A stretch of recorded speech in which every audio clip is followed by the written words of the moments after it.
Good afternoon and welcome to the Spring 2020 Town Hall Series presented by West Virginia University's Center for Applied Coaching and Sports Sciences. Please note that this chat is being recorded and will be posted to the center's website within 1 to 2 business days.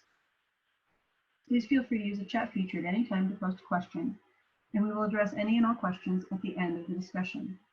To help reduce background noise, all participants' mics have been muted, but please feel free to have your video feed on or off. For today's Town Hall meeting, May 7th, 2020, we will be discussing developing long-lasting athleticism through youth sport. The panelists will include Coach Randy Mazie, the head coach of WVU's Mountaineer baseball team, Megan Phillips, the owner and founder of Kinematics in Morgantown, Wesley Mater at Concord University, an assistant professor of physical and health education, and myself, Kristen Diefenbach, the director of the Center for Applied Coaching and Sports Sciences and a faculty member within the Athletic Coaching Education Department at West Virginia University. Before we begin talking about developing long-term athleticism through youth sport, I wanted to present with you sort of some popular models about how this looks so that you have a framework in which to be thinking about the topics today. The concept of long-term athlete development or long-term athletic development has been evolving over the last 10 to 15 years, with several groups and organizations presenting very applied models that can be used within youth sport. One of the most popular and far-reaching models is that presented by the Canadian Long-Term Athletic Development Program, and it's the model that you see on the left, where it starts off at a very young level with active start and fundamentals that really provide a foundation for fundamental movement skills and fundamental sport skills that provide physical literacy, that sense of being able to understand, move, and use your body, which will lead to the ability to be active for life, on which you can also build the foundation for sport performance at a high school competitive level, at a higher competitive level, of course, depending on interest, skill, opportunity, and all those things that come with how people perform in sports. But the foundation built on that really solid base of fundamental movement and sport skills. Many sport organizations, such as USA Hockey, which has taken the lead, have developed models based on this concept within their sports to take a look at what it looks like to go from very, very young introduction to movement all the way through active engagement at a high level and continued active engagement throughout the lifespan, what are known as long-term athlete or long-term athletic development models, or in some cases, American development models. For today, we will be focusing on this entry-level piece of what do we do to help enrich children's entry into sport that is age, stage, and developmentally appropriate, upon which we've set a great foundation for people to continue to be active throughout their lifespan, whether they want to pursue and experience and participate in upper level sport performance, or if they want to remain active for best health and well-being. And through our speakers today, you'll hear some really great insights into how this is being applied, how it's being used, and how we as parents, coaches, and youth sport leaders can work within this space. With that, we'll turn to Coach Randy Mazie, who is already speaking due to a small technical glitch that we had, and we'll hear his insights as the head coach of WVU Mountaineer Baseball and how he looks at this concept of long-term athlete development as a coach and as a parent himself of growing athletes. Model and studied the chart that Kristen just showed everyone. It's pretty fascinating that the way they approach this, and I've tried to relay all the good information and the research that other people have done in my fields when I have baseball camps and deal with young kids. And I've actually had parent seminars in my camps. I do a parent seminar at least once a year, at least when we had camps. Let's hope we have them again sometime. But I would literally have 200 parents in an auditorium And I would ask the question if anybody had ever heard of the LTAD model, and literally out of 200 people, no one would raise their hand. So I think the biggest part of this whole thing is the education of the parents, and kudos to everybody who's joined this meeting. I don't know if we have parents on the meeting or young people or 8-year-olds. I can just see names. I can't see videos. But uh, if you are a parent, this is super important and super valuable information. And if you're not a parent, hopefully you'll become one day. And this is something to really, really go by, and laminate a copy of that chart and keep it in your child's bedroom, and follow the stages, the training cycles, and the developmental age versus the chronological age, which has been super important to me. I have a 13-year-old boy and 11-year-old girl right now, so we're right in the prime phases of what they need to be doing. And we literally just got off the baseball field.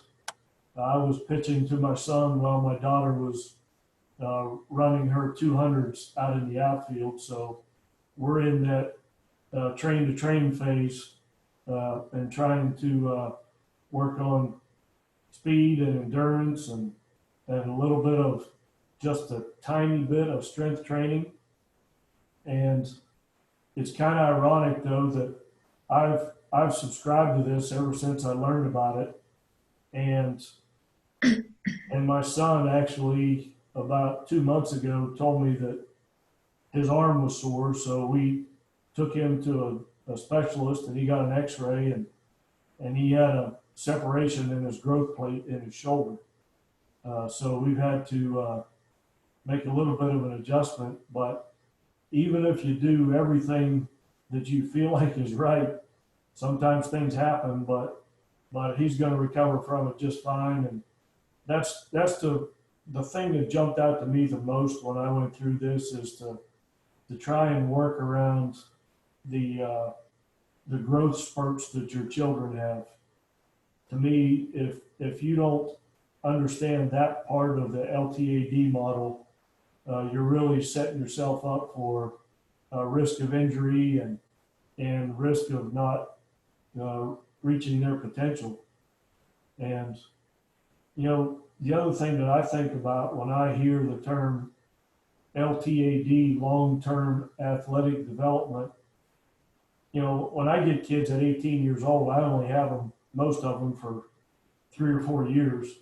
The lucky ones are still athletes after they leave me. But if you're a parent, you have a young athlete for the first 18 years, and then I get them afterwards. So the foundation that you guys can build with young kids, and if you're, like I said, a parent or a youth coach, what you can teach them is very fundamental and very foundational in what happens when I get them. And youth sports are so important, but again, when I have these parent seminars and nobody knows what this is, and when I first got to Morgantown, I literally offered a free coaching clinic for anyone who wanted to come at any level of coaching, from youth baseball on up to college baseball, free of charge. There was a lot of excitement around the program at that time with a new coach and jumping into the Big 12. And we literally sent out thousands upon thousands of invitations for a free coaching clinic, and 5 people showed up. So I think the problem lies in education of the adults, and that's what you really need to focus on.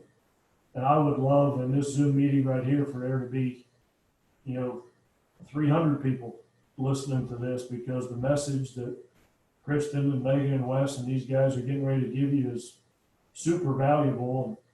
I'm not near as much interested in what I'm saying on this meeting as what they're getting ready to say, because like I said, I'm a parent and I'm learning as I go. But this stuff is super, super important to me, and it really does. It serves as a guide for me and my children as to how I'm going to get them to try and reach their athletic potential. And, you know, again, when I hear long-term athlete, I feel like the foundation that from the time you start this doesn't just carry on into, you know, their professional career, their college career, but who doesn't want to continue to be part of athletics when they're my age, you know, play pickup basketball, or I joined an adult hockey league for goodness sake. And, you know, everybody wants to be an athlete your whole life. So when I hear long term, I feel like if you do the proper things at a young age, you can enjoy athletics until you are my age and can pass it on to your children. But the one thing that stands in the way of this, and I'll say this till my dying day, is winning. Everybody, the egos, and everybody wants to win the game and do whatever you got to do to win the game. And I'm trying to teach my children that, heck yeah, we want to win, but we're still trying to develop your skills. You know, there's plenty of time for winning. And to me, winning becomes super important when people's livelihoods are at stake if you don't win, like mine. You know, if I don't win games, then I have to have a family meeting and sell my house and tell the kids that we're moving to another state. But when kids are 8 years old, 9 years old, playing in travel tournaments, it's not the end of the world to not win the game. In a perfect world, I believe that if you're on the right team, your record should be 500. You should win half the time and lose half the time and learn a lot about both while you're developing your skills. And it just kills me to hear youth coaches go around and brag about their teams that went 31-0, you know, when their kid was 7 years old. They're just not learning. You know, they're playing 4 games for every one practice they have. If you've ever sat through a youth baseball game the first year of kid pitch, it's painful because you could literally go through an entire game and your son not ever get to swing the bat, not ever get a ground ball, not ever get a fly ball, not ever get to throw a ball. But if you go to a practice that's well organized, you know, you can take 100 swings and get 50 ground balls and 50 fly balls and make 10 times more progress at one practice than you can in 4 games. So I just can't say enough about how big a fan I am of what you guys are doing. And again, I'm gonna turn my mic off and listen with open ears to what everybody else has to say, because I'm a big fan of learning this as I go. So Kristen, do you want me to take any questions right now from anybody? No, we'll hold those until the end as people post them in, and then we'll go from there. And that way we can sort of go across the panel with questions. Do you want me to address anything else? No, that's perfect. That set us up really, really well. Thank you, Coach. Thank you very, very much. And just to highlight something that you said a moment ago, I just got off a call this morning with about 20 of the different NGBs, national governing bodies for the sport organizations around the country. And many of them have developed long-term athlete development models or are developing them. And the idea and the piece that they keep coming back to is, how do we educate the parents to understand right age, right stage, right teaching, right coaching? And that's where we lead right into beautifully with having Megan and Wes speak to us about some of the things that parents and coaches can do right age and right stage. So for that, I'm going to turn it over to Megan and let Megan share with us a little bit about what she does and that early stage in the long-term athlete development model. Yeah, well, thank you for having me. And Coach Maisie, that was great to hear some of your points, because it parallels a lot of why I got involved with what I'm doing now. I actually had a sports background. I started from a very young age playing sports, and I went through collegiate athletics, and I played basketball in a Division III school through, you know, my college years. So I was very sport driven from a young age. I loved competition. I just loved playing sports. I had a lot of male, you know, neighbors. I grew up with brothers. You know, we were always playing hockey or basketball, and it was not only necessarily my social time, but it was just a way that of life for me that fit. Well, my girls are actually the exact opposite of me. They're not motivated by sport. So it's been interesting when I developed Kinematics, my business here, it was really designed to give kids like them an opportunity to do sport things, but also be exposed to physical activity and not necessarily going the route of sport.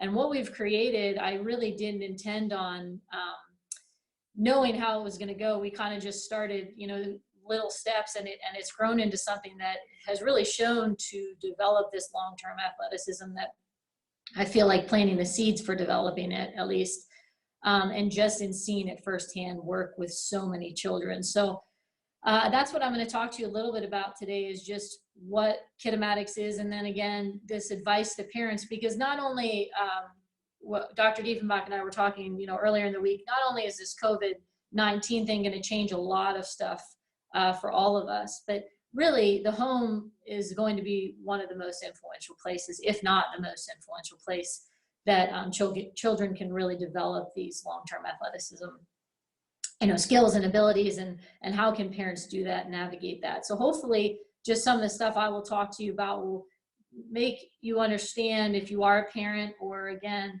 you don't have a physical education or teaching background when it comes to movement or coaching. If you are a youth coach, all of the stuff I'm going to talk about today will be relative for that and working with young children. So my business is called Kinematics, and what we do is we really offer our services in before and after school programs and summer programs. So where the need is in our area is really childcare. But what we have taken is these parents that need childcare and the kids that are going to be in these childcare settings, and we've said, okay, we're going to have them for 3 hours a day. Let's make this a valuable time where we can teach them something that they're going to apply for the rest of their life. So our program incorporates that physical activity side, but like I said, there is a social skills side where we give the kids time to play, and we teach them life skills, like you were saying, Coach, about learning to lose, right? You want to learn to win and lose. Well, that's some of the stuff that we talk about at our lessons, is just dealing with coping when things don't go your way, when your friends are making bad choices. And it's something even like goal setting, which I'm going to talk about today, how we use that to motivate kids and teach them how to set goals towards their own movement. So when we designed Kinematics, it has that social skills component, but then we break it down into physical education stations. So we have a tag station, we have a fitness game station, a team game station, and then usually some sort of skill component, because what we are finding is if we were playing a game with throwing and catching and they weren't exposed to throwing and catching like in their physical education classes or anywhere else, they weren't able to play the game appropriately. So we decided to incorporate some skill with, skill specific stuff, throwing and catching, jumping and landing and whatnot. How we designed our curriculum was really based off of kind of an old school method. George Graham had something called a movement wheel that I learned about in my elementary methods class, and it really highlights this idea of what should kids be doing and how can we take those activities and make them more advanced or more difficult. And if we're trying to teach this agility, balance, and coordination, how we can take something like jumping, and instead of jumping at just standing normal, maybe we're going to work at a high level, at a low level, or running, instead of running in a straight pathway, we're going to also teach running in a zigzag pathway, and so forth. So the movement wheel that George Graham created kind of emphasizes this idea of locomotor skills, which is, walking, running, chasing, fleeing, dodging, leaping, and those type of movements. Then he also has manipulative skills, which involve, sorry, I'm losing my spot here a little bit, manipulatives and non-manipulative movements. So non-manipulative would be like the jumping and the landing, and the manipulative skills may be something like striking with a long-handed implement, right, which is a baseball skill. So some of these skills we can't teach in our environment just from a safety standpoint. We don't really teach kicking and punting, but we do teach gathering, sorting, catching, throwing, jumping, landing, and basically everything that we can do in our program safely, we try to expose them to. My advice generally, just from, what I've watched as kids are developing, is really this sense of enjoyment that we need to instill, and motivation. So how do we get the kids excited for movement and also just stay motivated to keep doing it? And the largest thing that we have found success with is the social component. So doing it with their friends really seems to motivate them, not just from a team perspective, but when we do individual skills with them, even having someone in the proximity, their friend working on the skill, it just works. So I do think that is something that, as we evolve, if we're not going to be able to have kids playing with each other, but even if they are on sports teams, I mean, there's a component here, they want to be with other people, right? And tapping into that social experience is really important, and not forgetting that, hey, that is a big part to this. So if you're trying to teach this motivation and enjoyment, I think having kids around other kids that are motivated to move and creating those environments, whoever is teaching or coaching, you also want to set this idea of goal setting, and really make that goal setting. You can make it to a group level, but the individual needs to understand that they're not going to be the same as every person, or every kid on their team, or every kid in the activity is not going to have the same level. Some are going to be far advanced, and some are really going to have, no skill when it comes to certain activities. So teaching them how to take a task like, let's say, throwing a ball to themselves, and evolve to, throwing and catching with somebody, or throwing and catching on the move and on the run. All of those things we try to do in an isolated, but also in a group type of instruction setting. And the kids just seem to just soak it up. They love the idea that once they've accomplished a goal, okay, how can I make this harder? Or what else can I do? And it really does open doors when we start with a dribbling lesson. And we're just, okay, let's dribble with one hand, dribble with two hands, to your other side, or crisscross, whatever we're working on. And then all of a sudden, during like a free time activity, they may see a middle schooler, shooting hoops, and then they think, well, I got this basketball in my hand, now I want to try, shooting hoops. Okay. And we don't necessarily teach kids basketball, but it's interesting to see that when they are successful at, developing those skills, they kind of naturally take to wanting to try it. I do really, really love what we do for so many reasons. And one is that we've had, nationally ranked athletes at, wrestling, or baseball players or basketball players, interacting and playing games with kids that probably will never be to that level athletically, as far as in, competitive athletics. And watching them interact and inspire each other and help each other is just something that I think really also emphasizes this idea of enjoyment for their lifetime. So if I could sum it up in just a couple brief points, if I was giving parents advice, what do I do? I think first and foremost, you got to have a space that you can have kids moving in your house and outside your house. They need to be playing structured and unstructured. I was telling you about the different, stations that we use, but we also have a recess and a free time station, and that allows the kids to really practice and play in this natural environment where, we are not teaching basketball, but during free time, they may have that access to the basketball hoop that they didn't get if we didn't have that. They need to be moving at least 60 minutes a day. And that's just, if it's accessible and you have a space outside your house, in your community, or again, even in your house, they need to be moving in structured and unstructured ways. The second thing that I would really want to emphasize with you is that they need to be doing locomotor movements, if nothing else, daily. So running, walking, and really chasing and fleeing. Our tag games are one of the best ways to develop athleticism, because of how much they have to not only take in while they're playing tag, but react to. You talk about changing their bodies and going different pathways and learning to change directions, to not have a collision, where they need to keep their eyes and how they develop that. So we do group our kids by age for social purposes, but we do also take into account their level of ability, because we have some kindergartners that can hang with a second and third grader in the tag games, and it's probably safer for them, as well as the younger ones that aren't able to react as quickly. We do kind of shuffle them through depending on ability as well. But But if you can have kids just practicing running and jumping and hopping and teaching this idea of just, reacting to spaces, that's really something I would recommend doing daily at home. Having a background, and we're talking a little bit about this, right? You need to know how to develop athleticism appropriately. So having a background in some motor development, just even reading a book about motor development and realizing, where my kid is at what stage, even just like visually. So when we teach volleying, for example, if you are giving a kindergartner a volleyball and thinking that they're going to be able to volley that ball, that's only going to cause frustration for you and the child.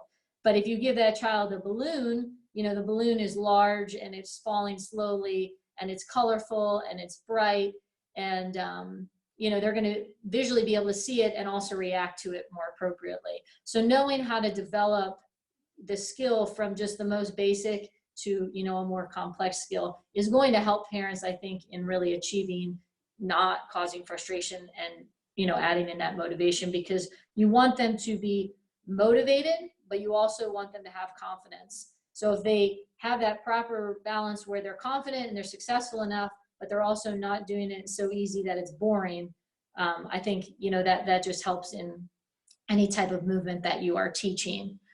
If you really can't teach anything to your kids at home, or really even as like we're talking about coaching, the fundamental of running mechanics and even like jumping rope, those are two things that I just feel like if a child gets through elementary school and can't be proficient at, we've really disserviced them. The running mechanics stuff that we'll do with them, it seems kind of crazy, but you might see an 18-year-old doing some of the stuff we do with the speed ladders. Now, not obviously that advanced, but they are intrigued and they love that. They love agility and speed, and they love learning how to run. And I can think of one kid who was actually ended up being, he's gotten into baseball now, but his parent had said, had we not exposed him to, these running drills and really taught him how to run, it would just have really inhibited him from his athletic development. And she just had reached out to me, and I use her as a case all the time, because she said just watching him run to first base, over the years, seeing how his running mechanics, how they changed, was just super beneficial for him. And I think it's just so important. This is an easy skill. We don't need any equipment, just your body, and you can really teach how their foot should land, where their arms should be swinging, their heel drive. And really, when I look at my daughters, when we first started working on running mechanics, like my one daughter, her knees come in a lot. And so we knew how to develop certain strength, around, hey, her imbalances, if her legs are coming in, or where her hips are at, or where her weaknesses are at. I think just learning running mechanics and, again, jumping rope is really not an easy thing necessarily, but definitely an important thing. And the last thing I talked just kind of briefly right there about was the idea of learning how to do body movements like squats and pull-ups and push-ups and sit-ups, and doing them right and proper, and really learning to feel their body in different postures and positions. This is pretty critical.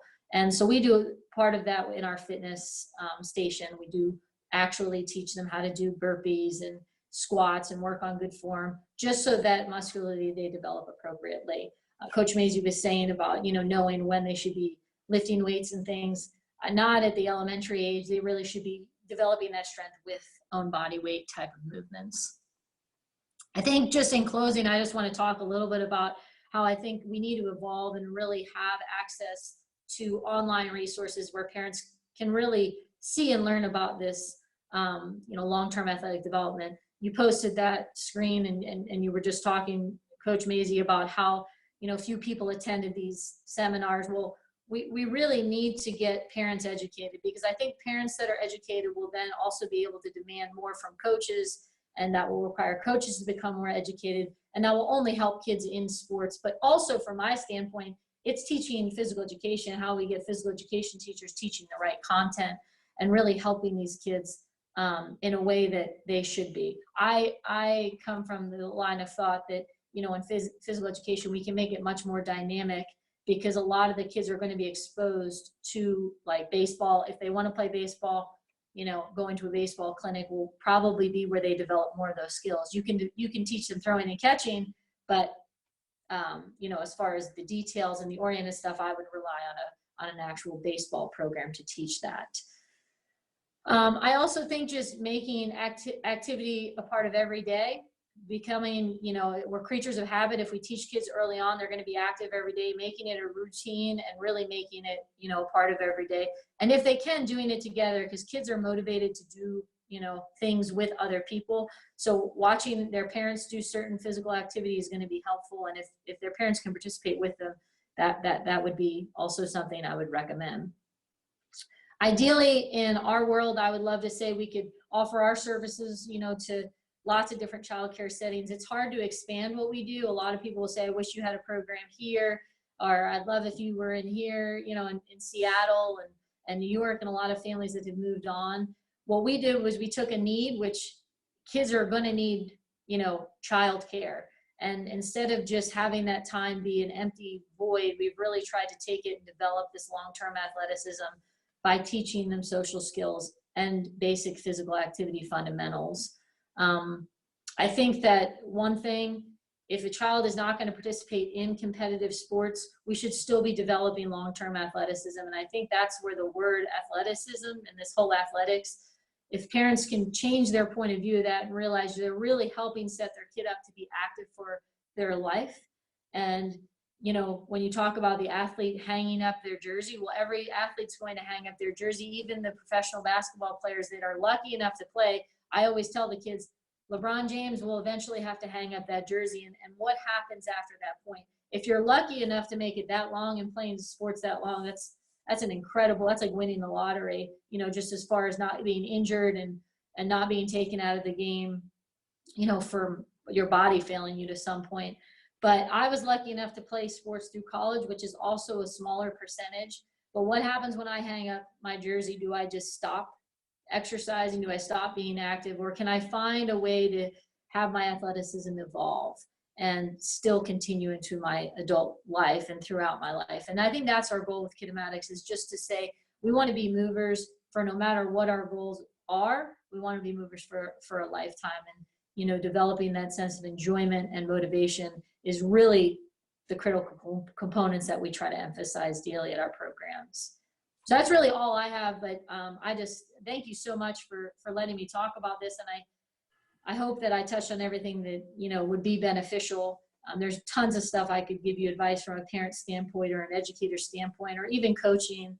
I have worked with youth and coached and tried to teach some of the lessons that Coach Maisie was saying, this idea that winning isn't what we're really trying to do here. We're trying to make you better players, and we're trying to realize you're going to win and lose a lot over your span as an athlete, and just focusing solely on winning, I think, is a huge problem.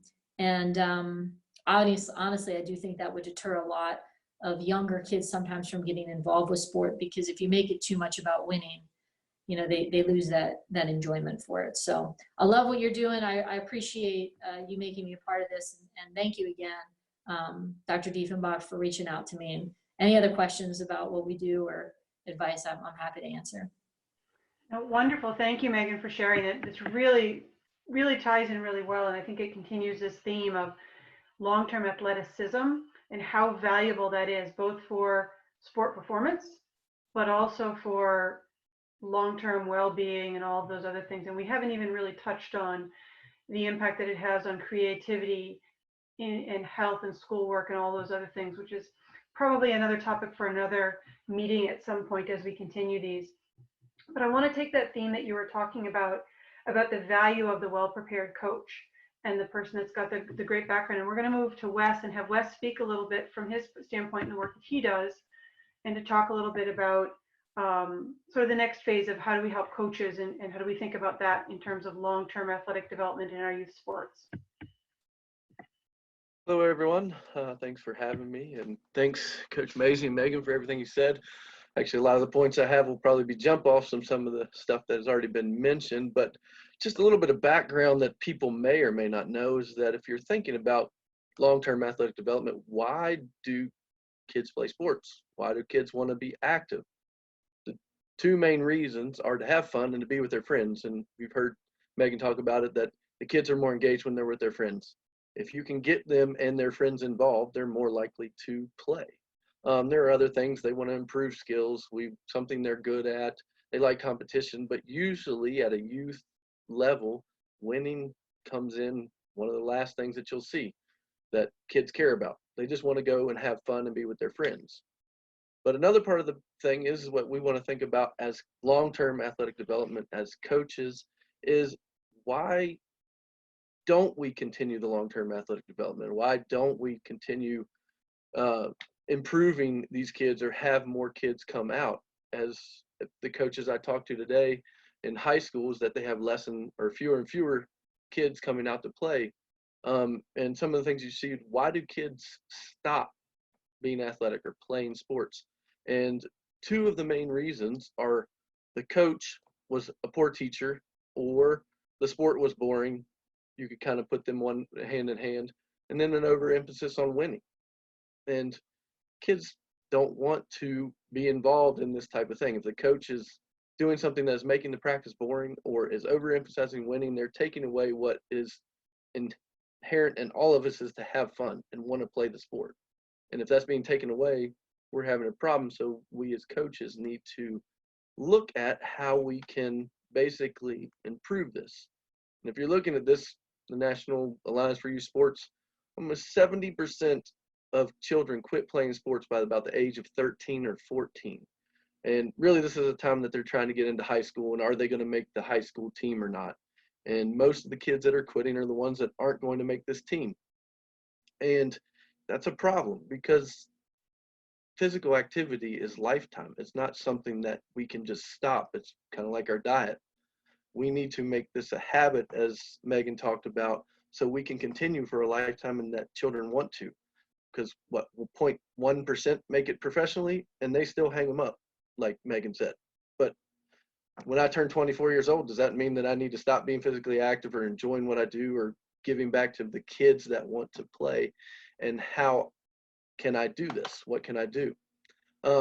There's a lot of factors that have changed in today's society that have changed the kids and what we are expected of. And mainly this is having to do with two topics, which one is technology. I asked my wife today, is what would kids do that are on this stay at home order? What would they do if we took away technology? What would they do for 1 week? I don't know if anybody can answer that, but how many 13-year-olds, 14-year-olds, 10-year-olds would be used to going through even one day without the TV, the internet, apps, gaming systems, or social media? What would they do? I know as a child, I didn't have any of that. And every day I was outside doing something, playing something. We did have TV, but all the rest of it was non-existent. And I couldn't remember a day where I wasn't outside or inside playing some type of game, making it up. And then the second part of that is the pressure to win. Our society is pressuring us to win. We have to win. We have to win. Well, that's not what long-term athletic development is about. It is about creating an environment that is fun, that kids want to play, and they want to keep playing, and then also create an environment that is going to help these students, or in this case, players, athletes, learn and improve. And if we do this, if they're having fun, they continue to play and they learn, then they will start winning. Things will happen and they will get better. But basically, moving forward, how can we do this and what can we do as coaches is, what are parents, our youth systems, and our coaches doing to make this fun and give kids a reason to stay involved in athletics? What are we doing and how are we doing this? And what are the ways that we can keep these kids engaged? With COVID, we don't know what's going to happen. Are we going to be stuck in a system where we're not allowed to have all of our athletes come back out and play full sports? Is this a short-term deal or is this a long-term deal? We don't really know, but there are some methods moving forward, that a couple suggestions. I said try to keep this as short as I can, but we have to utilize what we have in front of us and then also look towards maybe some alternative methods that we haven't suggested or talked about before. But first, some of the things that you can utilize is, if kids today are so involved in technology, use it. Don't be afraid of it. Don't be somebody that says, oh, I don't want to use that. Utilize what you have. There are so many videos. There are so many coaches that are out there trying to do good for children and teach them different methods, whether it's different sports, whether it's people like Megan. There are ways to find good information in technology. And if you are a coach and we are stuck now and you teach a high school team or a travel team or something else, take advantage of the technology that's in front of you, the free Zooming that we're all doing right now, or the FaceTiming to work with your athletes. Have them set up a video, send you a video. Hey, what can I do better? What's going on? How can I improve right now while I'm by myself? What are some things that I can do? Take advantage of the technology that's in front of us and that the kids probably know how to use better than you do for this case. But the second one and the second thing that I can tell you to do as coming from a physical education standpoint, more so than a coaching standpoint, is how are we actually coaching? What are we doing as coaches? A lot of coaches we know we got to teach people skills. That's great. But how are we designing a practice that may or may not need to be in effect moving forward with social distancing or other aspects? What can we do? Megan, I know, talked about having stations as coaches. The worst thing I see, I have a baseball background mainly, but I played every sport from volleyball to golf to whatever it is, I've played it probably.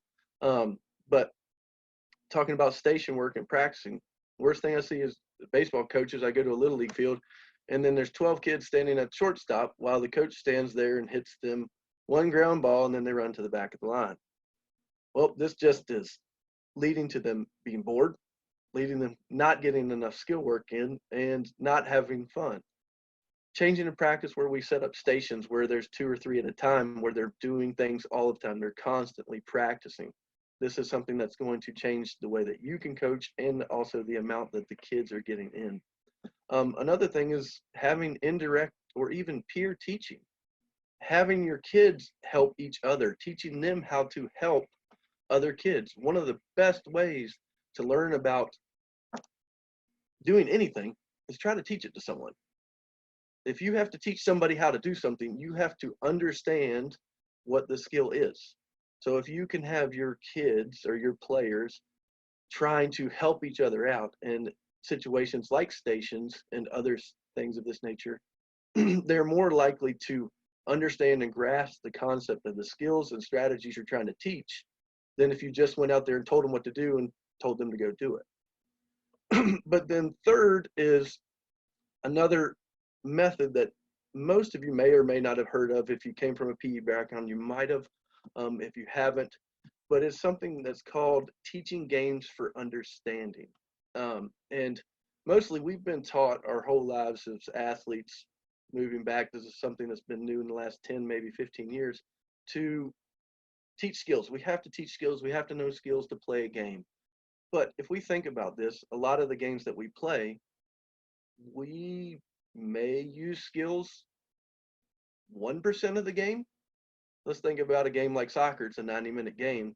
But how much time does an individual in a soccer game actually spend kicking a soccer ball?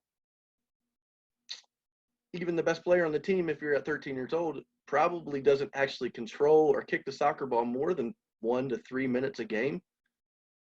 But probably if I were to ask most of you coaches, how much time do we spend teaching skills and practice versus how much time do we teach them in strategies and how to move, where to move, when to move, how to support your teammates during this play?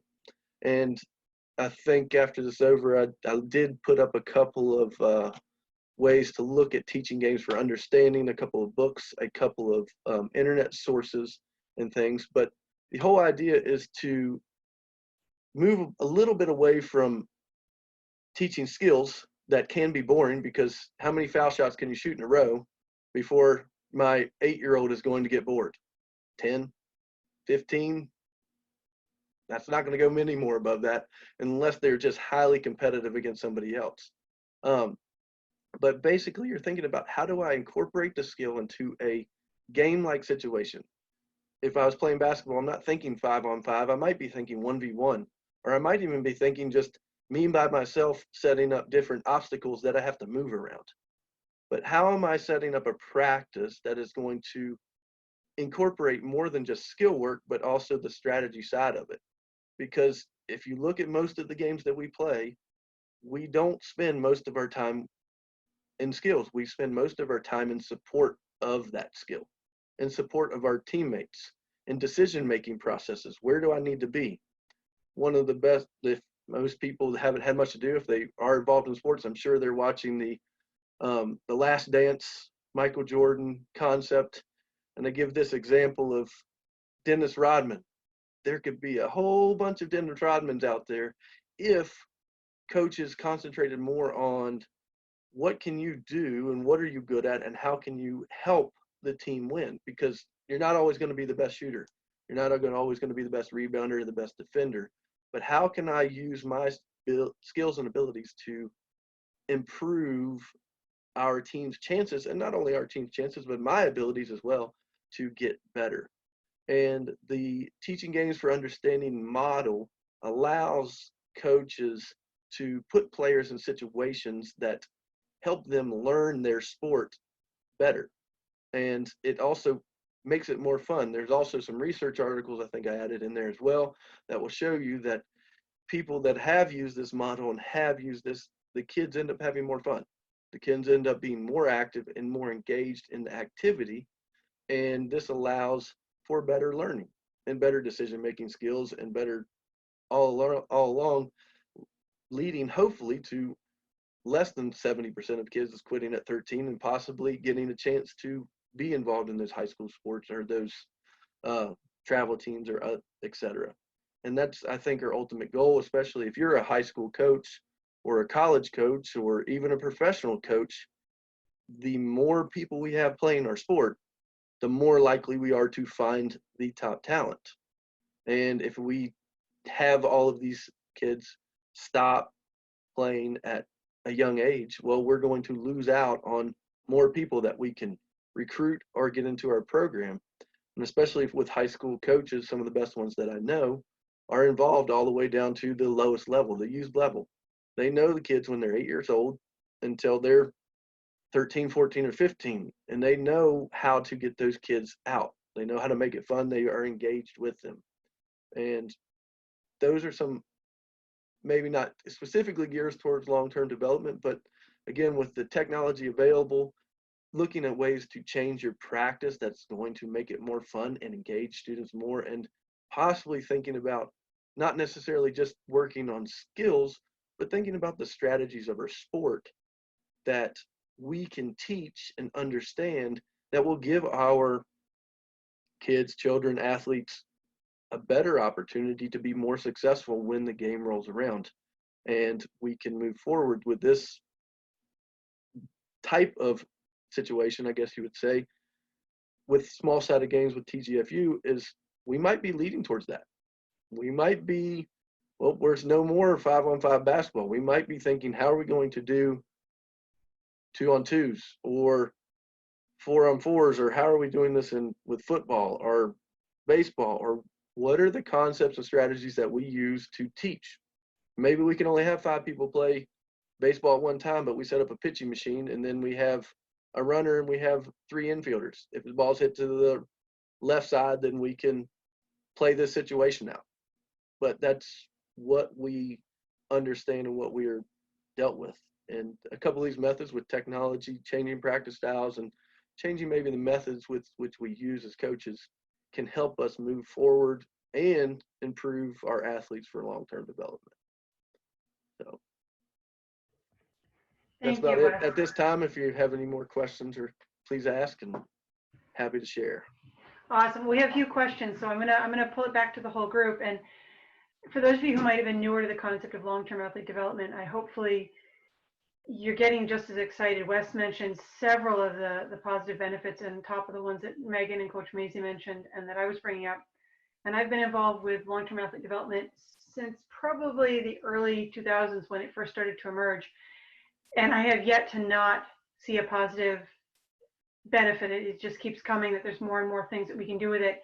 And even as Wes was mentioning, as we go forward into this perhaps new normal of what sport's going to look like. This is something that the many of the sport organizations are talking about quite actively, and that idea of the nature of tournaments changing is very, very real, and a very deep conversation going on right now.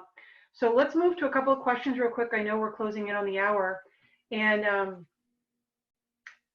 want to start off first with one that comes up so often, and I'd love to hear, again, everybody from the panel maybe chime in on this one a little bit. But what age should young athletes start to specialize in sport? What are some of the thoughts that align with long-term athletic development? And Coach Maisie, I saw you unmute if you want to start us off. Yeah, that's a good question. I've always, because kids ask me when we recruit kids all the time, if when should they stop playing football? When should they stop playing basketball to concentrate on baseball? I kind of, the LTAD model is a little bit different than me as far as that goes, because I think they should continue to play another sport until they get to my level. When they can't, when they simply don't have time to play another sport at my level. But you're only a kid once, man. You only get to enjoy your life one time. So I think you should, if you play one sport year round, I think you're going to burn yourself out. If you get obsessed with any one thing in your life too much, everything else in your life is going to suffer because of it.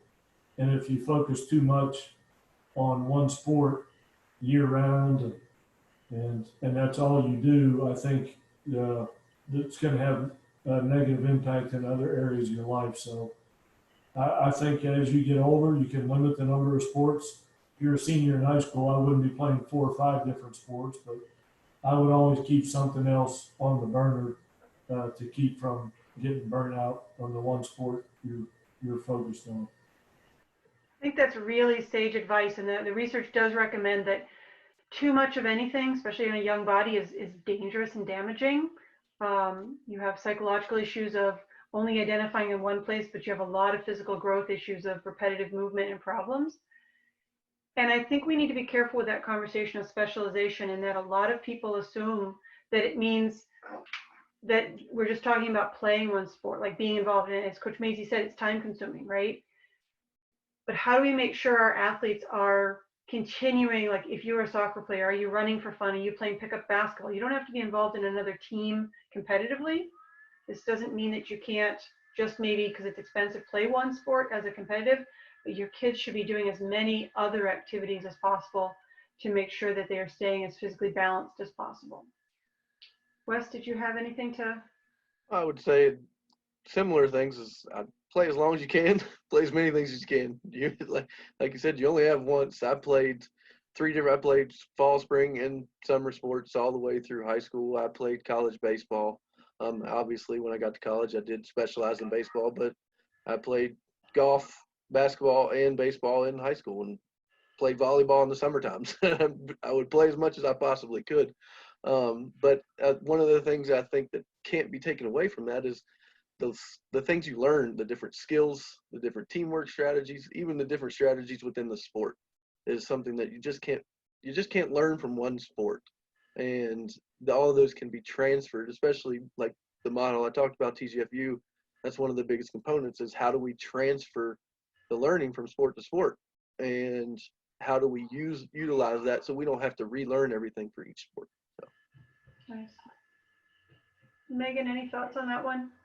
Oh yeah, I mean, just personally, I mean, that's I think I experienced that firsthand. You know, coaches, I was told, you know, pick a sport, pick a sport, pick a sport, and I was never in a family that my parents did not allow me to participate in things like skiing. You know, I know a lot of people will say, well, we don't want our kids to get injured, and if they're skiing and they get injured, then they can't play basketball. My parents kind of saw the long term, which was, hey, eventually, like I said, you're going to hang the jersey up.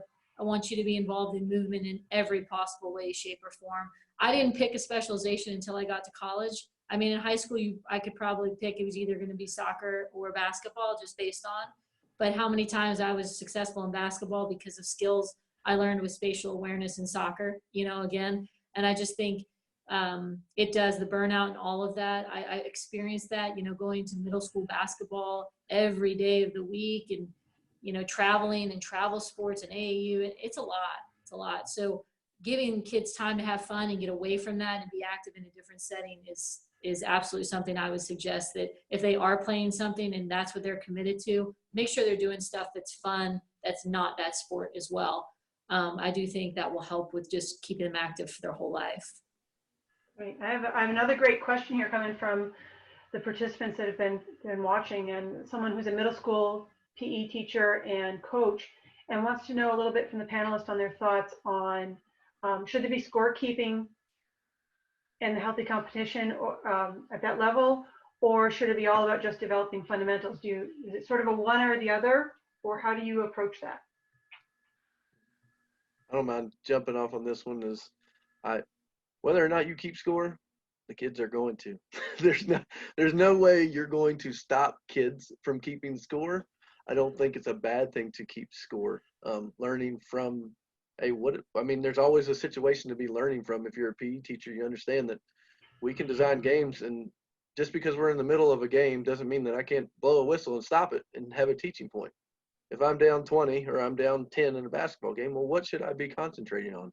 What do I need to do? If I'm down 20, I need more shots. Or if I'm up by 10, do I want to slow the game down? There's situations that can be learned from everything as far as that. I think score, you should always keep score because it doesn't matter. They're going to anyway. And if you're long-term development, you should be concentrating on development mostly, because that's what we are trying to do. And winning, while it matters in having fun, it doesn't necessarily matter. It's not the main thing that matters. Yeah, I think I agree with you, Wes. I think there's a lot to be learned from different parts of the game that you wouldn't otherwise know if you didn't keep score. Even with my team, we play a long season, so there's going to be times during the season where we're down by 7 or 8 runs in the middle of the game, and you've got to learn how to play in a game like that and never give up. And there's going to be games where you're up 7 or 8 runs in the 5th inning, and you've got to learn how not to be complacent when you get a lead on somebody. So there's great lessons to be learned in games because of the score that are going to transfer over to daily life.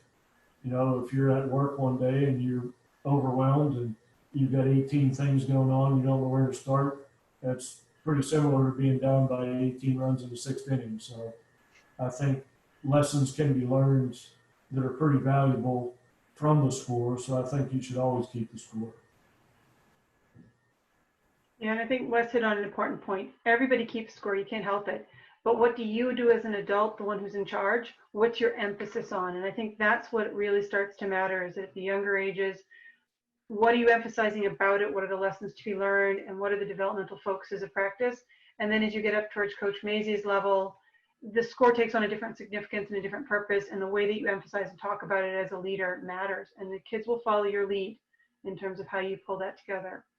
Megan, did you have any last pieces that you wanted to add on that? No, I think just the social development, social skills aspect of you as the leader, you need to teach that, because there is going to be frustration, there's going to be disappointment, but as a coach and as an educator, that's part of like teaching life skills, right? So that's what we do. We play games, we do rounds necessarily, but there's always this sense of if you're down 2-1, you can come back. And at the end, there is going to be maybe a winner or a losing, team.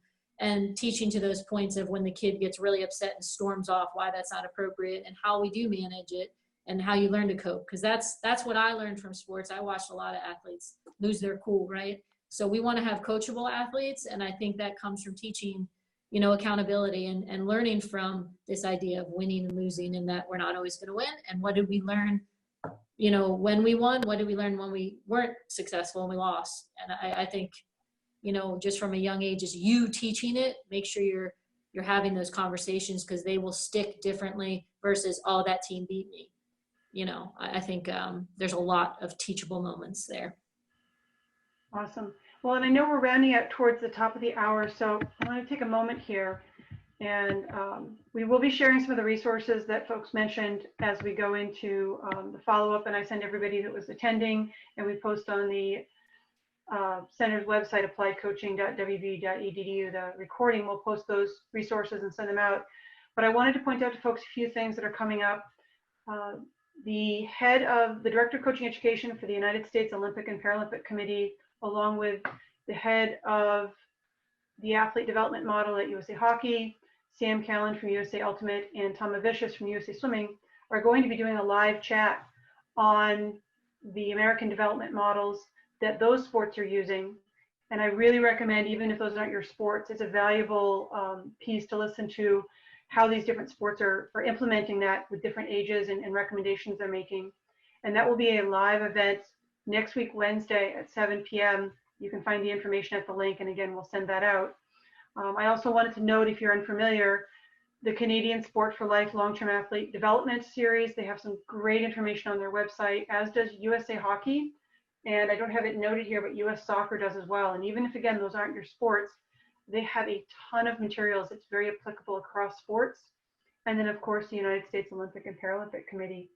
And along that same lines, just wanted to note that we do have 2 additional in the spring series as we wrap it up for folks to come and participate in. Next week, Developing West Virginia Athletes, a statewide community discussion on how long-term athletic development strategies might be used in West Virginia. We will be using a different model with breakout rooms and conversations, and we really encourage people who run leagues, our parents that are passionate about this, people who care to join us for some statewide conversations that will be facilitated by 3 of the leaders in this area in the country that have been doing a lot of these playground conversations in different states and communities around the country. And they'll be doing it for us virtually next week, Thursday. And the links are available on our website. And then a final one, we heard a bit of the conversation about COVID today. On Thursday, May 21st, from 3 to 4, we're going to be doing a panel discussion with several folks from around West Virginia that can give us some advice and some guidance on how do we return to play from a health safety perspective, we know kids haven't been training like they perhaps would have been normally, to the best practices and guidelines for public safety. And it will again be, from the very start, an open panel discussion with questions. So we really encourage folks to share the information and please attend those as we try to get the conversation in West Virginia to grow. We are a state that really could benefit from more and more physical activity. And we are a state with some of the most abundant, beautiful outdoor resources in the country for which people can go out and participate. So we appreciate you sharing the word. We appreciate everybody participating today. And I would especially like to thank the panelists, Megan Phillips, Wes Mater, and Randy Mazie, for joining us and sharing their thoughts and their passion for quality long-term athletic development. Thank you, everybody, and we look forward to the continued conversation. Have a great day.